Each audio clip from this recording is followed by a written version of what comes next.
Vous pensez, qu'en est-il de sa divinité? Qu'en est-il de ses pouvoirs miraculeux en matière de connaissance et d'action? Assurément, il connaissait de façon surnaturelle. Il fit usage de pouvoirs absolument surnaturels. Cela n'est pas du ressort de l'homme. Rendons ceci très précisément clair dans nos pensées. Ceci ne contredit en rien ce que j'ai dit. Remarquez que Jésus n'a jamais usé en sa faveur de ses pouvoirs miraculeux dus à sa divinité. Il y a un seul exemple que l'on peut penser comme tel qui pourrait être soulevé à l'encontre de cette déclaration. L'occasion où il n'avait pas d'argent pour payer ses impôts et fit descendre Pierre à la mer, et où il se trouva un poisson avec une pièce dans la bouche. Matthieu 17, 24, 27.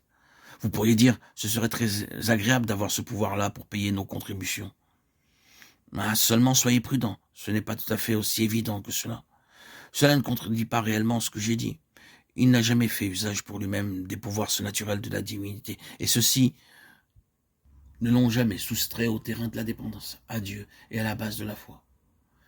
Remarquez que même en ce seul exemple, il n'y a pas eu d'action créative, ce fut une intelligence supérieure. Il y avait un poisson, et ce poisson avait une pièce, et d'une certaine manière, il connut ces choses. Prenez les miracles. Les miracles avaient d'une part trait à sa divinité, mais précisément il n'avait pas sur les gens qui les voyaient ou y participaient un effet qui change la personne. Il constituait seulement un témoignage à la personne qu'il était. Avez-vous la signification de cela? Après tous ces miracles, à la fin, le principe de l'incrédulité n'a pas été extirpé d'un seul individu. C'est la tragédie de tout cela. C'est là un terrible argument. Bien qu'ils aient vu tout ce qu'il fit, l'incrédulité profondément enracinée n'était pas atteinte.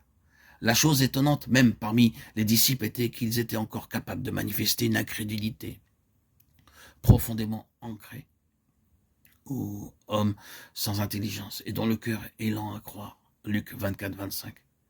Il leur reprocha leur incrédulité. Marc 16, 14. Tout ce qu'ils ont vu n'a pas atteint leur caractère, leur nature.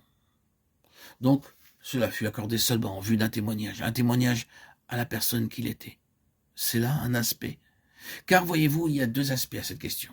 Il y a le côté de sa divinité tel que Jean résume tout, mais ces choses ont été écrites afin que vous croyiez que Jésus est le Christ, le Fils de Dieu, et qu'en croyant, vous ayez la vie en son nom. Jean 20, 31. C'était en vue d'un témoignage quant à la personne qu'il était essentiellement. Mais en même temps, ces choses n'ont pas produit sur leur nature un effet, de façon à les débarrasser de l'incrédulité. Certes, pour un temps, ils ont pu croire en lui, mais cela est bien moindre que d'avoir l'incrédulité profondément et radicalement traitée.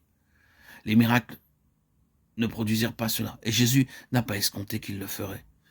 Il rendit parfaitement clair qu'il ne fondait sur ces miracles aucune espérance dans cette direction. Il est encore dépendant du Père quant à l'effet réel. Laissez-moi dire ici, entre parenthèses, et c'est quelque chose laissé à la réflexion, que ce ne sont pas les choses qu'il fait pour nous, mais c'est la vie du Fils de l'homme en nous, dans toute sa force puissante, son pouvoir, son principe qui constitue la différence. Il pourrait guérir votre corps d'une maladie chronique, de quelque chose qui, de façon ordinaire et avec la plus grande certitude, va se révéler fatal, mais cela ne signifie pas nécessairement que l'incrédulité de votre cœur profondément enracinée sera traitée. Après quelques années, vous pourriez chercher à démontrer ou à rendre plausible cela psychologiquement ou d'une autre manière, et en perdre le réel impact. Non, ces choses faites pour nous, en quelque domaine que ce soit, même si elles avaient l'apparence de miracles, ne touchent pas notre nature réelle. Ne commettez pas cette erreur. Les signes et les prodiges ne sont pas l'argument ultime, non, ils ne le sont pas. L'argument ultime est le changement de notre être, même profondément ancré, enraciné, et tout ce qui ne produit pas cet effet n'a pas abouti au but ultime de sa venue.